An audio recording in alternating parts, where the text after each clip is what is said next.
Hey, what's going on, guys? It's Dean the Mac from themactactics.com, the site that teaches guys all they need to know about seduction and being really good with women. So today I want to share with you what I consider to be a fun but advanced strategy. How do you and I hook up and get one-night stands from beautiful women when we hit the club or bar? Well, what I found is that it's really quite easy once you know the ins and outs. It's like driving a car at 16.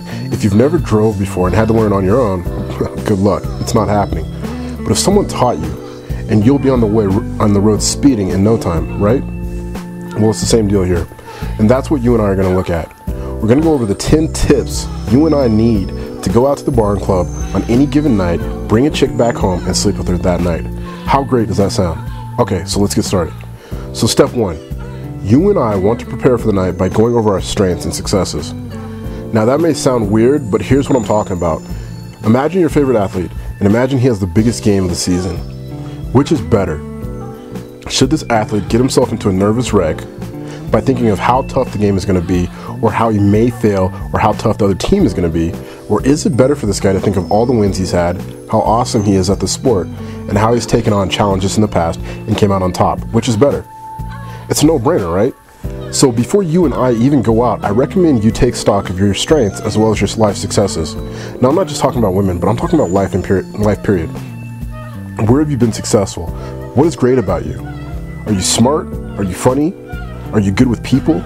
You need to actually take out a pen and a pad and write these down. When you do this, you'll leave the house feeling like a rock star. You'll have the confidence of a top athlete. If you want to add some more oomph to it, close your eyes and actually visualize your past successes, both with women and in life in general. And you and I need this confidence if we're going to go to the club or to the bar and rock it.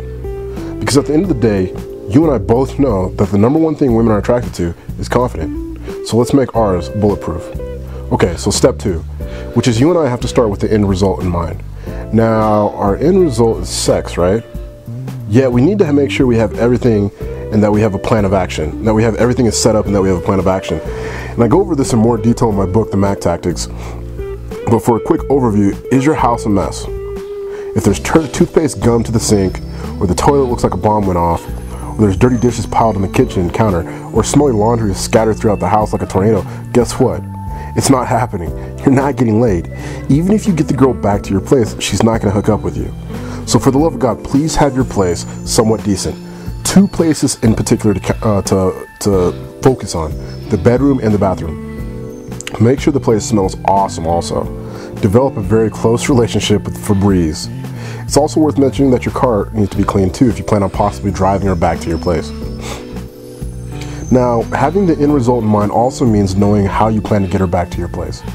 Ask her if she wants to come back and have sex is not smooth. In my book, The Mac Tactics, there's a chapter called Conversational Control. And in that chapter, we go over what is called planting seeds.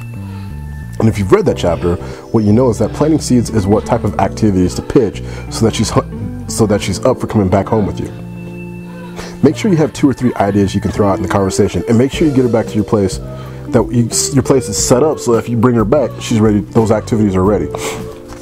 Now for me, I know how to cook chocolate chip banana pancakes, They're amazing, and I sell going back to my place to scarf down some of these pancakes like I'm selling a free cruise to the Caribbean.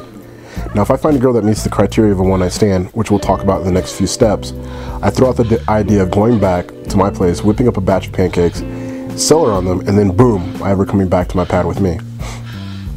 Now I could probably make up a whole video about beginning with the end result in mind, but let's move on to point number 3 for time's sakes. So dress great, but even more importantly, smell great. Scientifically, the sense of smell is tied to a person's appetite. Even more importantly, appetite triggers a lot of the same hormones associated with sex and being horny, so smell great. Spend some good money on an attractive cologne. Don't douse yourself in it so you can be smelled from a mile away, but make an effort to be the best smelling guy in the club. In fact, don't pick it out yourself. Go to an upscale department store like Macy's or Nordstrom's and find a clerk who's a chick and ask for her opinion on different brands. And do I even need to tell you to flirt with her and grab her number before you leave the store? I didn't think so. Okay, so now we're at step 4. Go to the bar or club about 90 minutes to an hour before it closes. Now there's a few reasons for this. The women who stay until the bar closes are the ones who are up for more fun and likely to come home with you if you seem to be that fun guy that they're looking for. The party poopers, the chicks who have to wake up early in the morning or are too prude or conservative to hook up, they've already left for the night. Another reason to go to the club late is there's not very many women who are willing to leave early in the night when they are still having fun with their friends. Actually, it's not until the end of the night they're going to be thinking, okay, the night is over, what am I going to do next? That's where you come in. And lastly, it's not rocket scientists, but you and I also know that women have a bit more liquor in them toward the end of the night. So they're much more adventurous and up for more spontaneity than they'd be up for earlier in the night. So clubs where I live don't let out until about 1:30, so I take a nap until around 11:30, wake up, shower, get dressed, meet up with a buddy, and then head up to the clubs where I know there's a good pool of horny, attractive women. So now let's move on to step number 5, but before we get to step number 5, I want to take a quick second and talk about execution.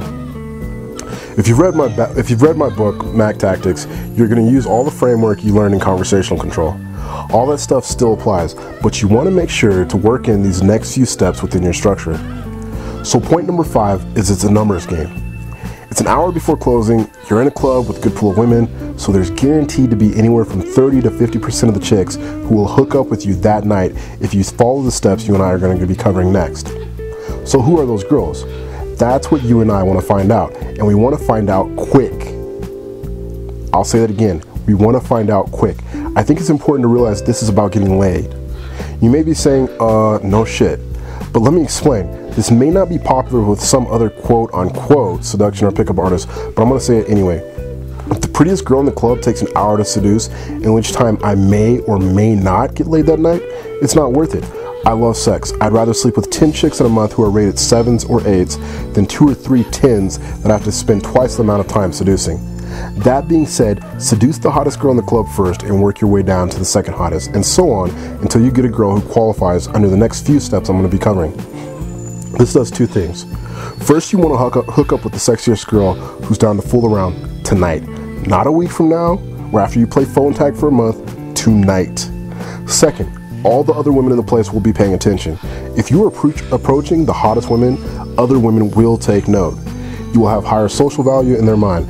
In their mind, only really confident guys approach top-notch chicks in a club, right? As a result, your value goes up in every woman's eyes who's paying attention. Alright, so that's part 1. In part 2, you and I will go over executing the approach, starting a conversation and actually pulling her back to your place. There's some huge differences in how you seduce for one-night stands versus, say, you just want to grab a girl's phone number so you can hang out at a later date.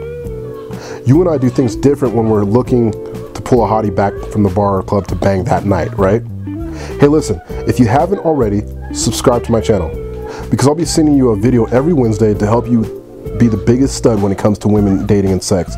Hey, also feel free to shoot me a message with any questions you have on this subject or any other topics related to women, dating, and sex. I love answering questions and responding. In fact, in upcoming videos, I'll actually be responding to some of the questions I receive. Lastly, be sure if you haven't already to visit my website, themactactics.com. I just uploaded almost $400 worth of free bonus material because I'm just that nice of a guy. No, seriously, I want you to get good at this stuff. So go check out the site and take advantage of all the free stuff I'm offering just for you. I'll see you in part 2.